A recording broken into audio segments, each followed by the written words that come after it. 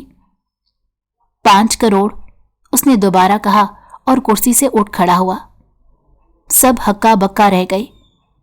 کوئی اور بولی، مگر پورا حال خاموش تھا۔ ریشم بائی نے زوردار کہا لگایا، مبارک ہو سیٹھ ارمغان شاہ، یہ نایاب ہیرا آپ کا ہوا۔ لڑکی یہ سنتے ہی تیورا کر گر گئی، جسے فوراً ہی اٹھا کر اندر لے گئے۔ لیکن ہر کوئی پیچھے مڑ کر سیٹھ ارمغان کی طرف دیکھنے لگا کہ اتنی بڑی رقم اس نے لگا دی کہ اس کے سامنے کوئی دم بھی نہیں مار سکتا تھا۔ ریشم بائی تو دانتوں تلے انگلیاں دبا کر بیٹھ گئی۔ اس کی تو وہم و گمان میں بھی نہیں تھا کہ اس لڑکی کی اتنی بڑی بولی لگ جائے گی۔ زیادہ سے زیادہ وہ لاکھوں کا حساب کر کے بیٹھی تھی، مگر یہ بازی تو کروڑوں میں چلی گئی۔ پاشا بھی اپنے گالوں پر ہاتھ رکھے خود کو یقین دلا رہا تھا کہ اس نے جو کچھ سنا ہے وہ صحیح ہے۔ ارمغان جس دوست کے ساتھ آیا تھا وہ اسے شدید حیرت سے دیکھ کر بولا، یہ تم نے کیا کر دیا؟ اتنی بڑی رقم ایک لڑکی پر لوٹا رہے ہو؟ لیکن ارمغان نے اسے سرد نظروں سے گھورا تو وہ خاموش ہو گیا۔ ریشم بائی نے خوش آمدانہ انداز میں ارمغان کے گھٹنوں کو عقیدت سے چھوا اور کہا، آپ اندر آ جائیں، باقی کے معاملات ہم وہاں بیٹھ کر نپٹائیں گے۔ تو وہ فوراً ریشم بائی کے ساتھ اٹھ کر اندر چلا آیا۔ اسے اس لڑکی کے حوالے سے تشویش ہو رہی تھی، کیونکہ وہ اس کے سامنے ہی بے ہوش ہو کر گری تھی۔ اس نے ریشم بائی سے کہا، اس لڑکی کا کیا حال ہے؟ تو وہ ایک دم بولی، آپ پریشان نہ ہوں، وہ بالکل ٹھیک ہے، بس ذرا جذباتی ہے۔ اب جب اسے لے کر جائیں گے تو اپنے مطابق ڈھال لیجیے گا۔ ویسے بھی کم عمر لڑکیاں پانی کی طرح ہوتی ہیں، جس برتن میں ڈالو ویسے ہی ڈھل جاتی ہیں۔ جانے کیوں اسے ریشم بائی کی باتوں سے عجیب کرائیت سی آنے لگی۔ اس نے اپنے دوست فراز سے کہا، میں نیچے گاڑی میں تمہارا انتظار کر رہا ہوں، انہیں جلد از جلد رقم کی ادائیگی کرو اور لڑکی کو لے کر نیچے پہنچو۔ یہ کہہ کر ارمغان کوٹھے کی سیڑھیاں اتر کر اپنی گاڑی میں بیٹھ گیا، کیونکہ مزید اس ماحول کو برداشت کرنا اس کی بس سے باہر کی بات تھی۔ گاڑی کی رفتار دھیمی تھی، مگر اس کے اندر بیٹھی لڑکی کے دل کی دھڑکنیں بے قابو تھیں۔ وہ خاموشی سی کھڑکی کے باہر گھپ اندھیرے میں جھانک رہی تھی، جیسے راستہ تلاش کر رہی ہو، مگر ایسا لگتا تھا جیسے سارے راستے مسدود ہو گئے ہوں۔ وہ ایک بند گلی میں آ کر کھڑی ہو گئی ہو۔ خدا جانے یہ مجھے کہاں لے جا رہے ہیں؟ وہ مسلسل اپنی انگلیاں مروڑتے سوچنے لگی۔ میں ان سے پوچھ بھی تو نہیں سکتی، بھلا ایک بکا ہوا غلام سوال کرنے کی اجازت رکھتا ہی کہاں ہے؟ کہاں جانا ہے؟ اتنے میں فراز کی آواز اس کے کانوں میں پڑی تو وہ اس سوال پر جزب ہو گئی۔ اسے سمجھ ہی نہیں آیا کہ وہ کیا جواب دے، تو وہ دھیمے سے بولی، میں سمجھی نہیں آپ کیا کہہ رہے ہیں؟ تو فراز اسے سمجھاتے ہوئے بولا، تم اب آزاد ہو، کسی کی قید میں نہیں ہو، اپنی مرضی سے زندگی گزار سکتی ہو۔ بس اب بے فکر ہو کر ہمیں یہ بتاؤ کہ تم نے کہاں جانا ہے، ہم تمہیں وہاں چھوڑ دیں گے، پھر ہمارا تم سے کوئی لینا دینا نہیں ہوگا۔ فراز کی بات سن کر وہ روندے ہوئے لہجے میں بولی، مجھے کچھ نہیں پتا کہ مجھے کہاں جانا ہے، کیونکہ اس بھری دنیا میں میرا کوئی نہیں۔ اور یہ بات کرتے اس کی آنکھوں کے سامنے اس کے سگے چچا کا چہرہ گھومنے لگا، جس نے چند ٹکوں کے عوض اس کی عزت کا سودا کر ڈالا اور اسے اتنی بدنام جگہ لے گیا جہاں کا تصور تو شاید ان کی 7 نسلوں نے بھی نہ کیا ہوگا۔ کیا پیسہ اتنی طاقت رکھتا ہے کہ انسان اپنے سگے رشتے بھی داؤ پر لگا دے؟ یہ خیال آتے ہی اس کا دل درد سے بھر گیا اور آنکھیں اشک بار ہو گئیں۔ اس بھری دنیا میں وہ کس کا اعتبار کرے؟ ایک وہ سگا چچا جو اس کے ماتھے پر بدنامی کا داغ لگانے کا پورا زور لگا چکا تھا، اور ایک یہ فرشتہ صفت مرد جن کے ساتھ اس کا کوئی خونی تعلق بھی نہیں تھا، وہ اسے اس غلیظ جگہ سے باعزت نکال کر لے آئے۔ شاید اسی لیے کچھ اچھے لوگوں کی وجہ سے یہ دنیا چل رہی ہے، ورنہ تو کب کا اللہ کا عذاب آ چکا ہوتا اور یہ دنیا مٹ چکی ہوتی۔ اسے بے پناہ اللہ پر پیار آیا۔ اس نے مایوس ہوئے بغیر جس شدت سے اللہ کو یاد کیا تھا، شاید اللہ کی رحمت کو اسی لیے جوش آ گیا اور اس نے فرشتے بھیج دیے۔ وہ اپنے خیالوں میں ہی کھوئی ہوئی تھی کہ ایک دم فراز نے اسے ٹوکا اور پوچھا کہ آخر کوئی تو ہوگا جس کے پاس وہ جانا چاہتی ہو؟ تو اس نے نفی میں سر ہلا دیا۔ اس کی آنکھوں میں بے پناہ اداسی تھی۔ تھوڑی دیر خاموش رہنے کے بعد وہ ذرا اعتماد سے بولی، مجھے کس نے آزاد کروایا ہے؟ فراز خاموش ہو گیا۔ وہ نہیں جانتا تھا اسے کیا جواب دے۔ اس کا مالک ارمغان شاہ خود سامنے بیٹھا تھا، گاڑی ڈرائیو کر رہا تھا، مگر اپنی موجودگی کا احساس تک نہیں دلوا رہا تھا۔ بتاؤ نا، مجھے خریدنے والا کون تھا؟ اس نے بےتابی سے دوبارہ پوچھا۔ ارمغان نے اسے مرر میں دیکھ کر آہستہ سے کہا، یہ جان کر تمہیں کیا ملے گا؟ آزاد ہونا، بس یہی کافی ہے۔ نام کیا ہے تمہارا؟ سجل۔ اس نے نگاہ اٹھا کر مرر کی طرف دیکھا تو ارمغان نے فوراً نگاہ ہٹا لی۔ فراز کو گھر چھوڑنے کے بعد اس نے گاڑی اپنی کوٹھی کی طرف لے جانے کی بجائے بوا کے گھر کی طرف موڑ دی۔ بوا کا چھوٹا مگر آرام دہ گھر روشنی میں ڈوبا ہوا تھا۔ وہ اکثر جب بے چین ہوتا تو یہاں پر آ جاتا۔ دستک دینے پر بوا نے دروازہ کھولا اور حیرانی سے ارمغان کے ساتھ کھڑی لڑکی کو دیکھا۔ رات کے اس پہر لڑکی کے ساتھ ارمغان کو دیکھنا ان کی سمجھ سے باہر تھا۔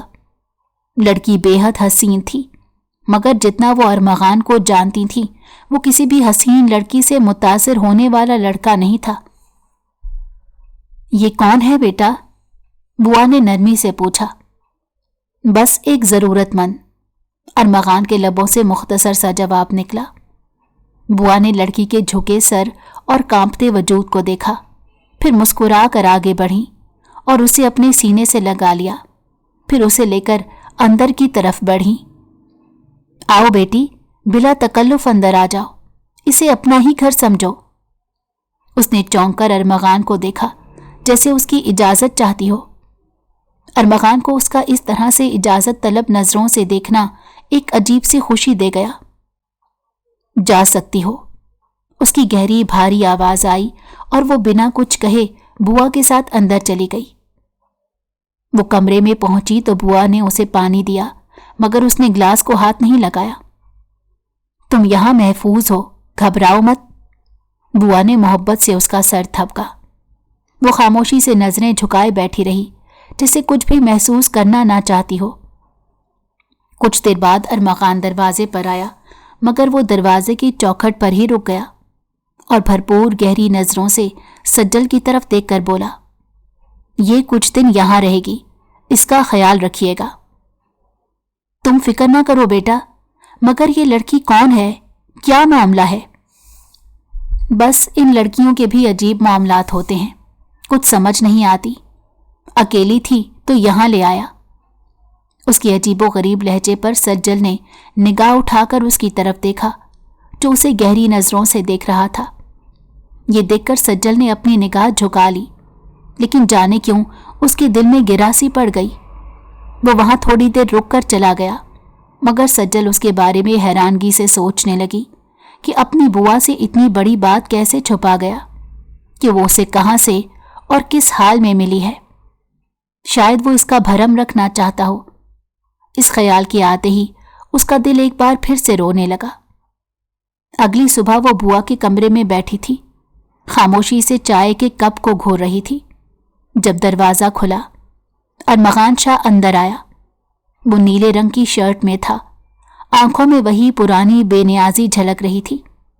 اس نے سجل کو دیکھا، جو اسے دیکھ کر ایک لمحے کے لیے گھبرا گئی، تو نہ جانے کیوں وہ انتہائی بدمزہ سا ہو گیا۔ اسے سجل کا یوں ڈرنا اچھا نہیں لگا، تو وہ انتہائی اکھڑ مزاجی سے بولا، مجھ سے ڈرنے کی ضرورت نہیں ہے، بلا وجہ کا یہ تاثر مت دیا کرو۔ نہ جانے وہ کیوں اسے بری طرح سے ڈانٹ گیا